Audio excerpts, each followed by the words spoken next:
صادق صاحب غزل دی. جی ارشاد. غمونه دي او زه یم ماښام دی او روژه ده. غمونه دي او زه یم ماښام دی او روژه ده. دیدن ته مې بیخي زړګی تمام دی او روژه ډېر ده. ډېر زبردست. غمونه دي او زه یم ماښام دی او روژه ده. دیدن ته مې بیخي زړګی تمام دی او روژه ده. او ته نه یې ستا غمونه دي زه زغممه لګیا یم. ته نه یې ستا غمونه دي زه زغممه لګیا یم.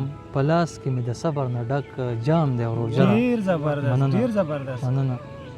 او اختر کې زمونږ خویندې په قبرونو پسې ګرځي. اختر کې زمونږ خویندې په قبرونو پسې ګرځي. په امن پسې مړه مې پښتون کام دی او روژه ده. ډېره مننه. اختر کې زمونږ خویندې په قبرونو پسې ګرځي.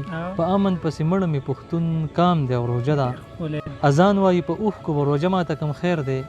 اذان وایي په اوښکو به روژه ماته کم خیر دی. په کور کې مې بس یو د خدای نام دی او روژه ده. ډېر زبردست مصطفی صاحب بیا ووایه. اذان وایي په اوښکو به روژه ماته کم خیر دی. په کور کې مې بس یو د خدای نام دی او روژه ده. خد دی یاره خد دی. او پیزوانه د یو چا په شونډو زانګې خوند ترې اخلي. پیزوانه د یو چا په شونډو زانګې خوند ترې اخلي. پیزوانه د یو چا په شونډو زانګې خوند ترې اخلي. زمونږ خو په هسې نوم بدنام دی او روژه ده. ډېره مننه ډېره مننه. او منم چې مصطفی مازیګری کې کور را یاد شي. منم چې مصطفی په مازیګر کې کور را یاد شي. په ټولو مسافرو مې سلام دی او روژه ده. ډېر بهترین. ډېره مننه ډېره مننه.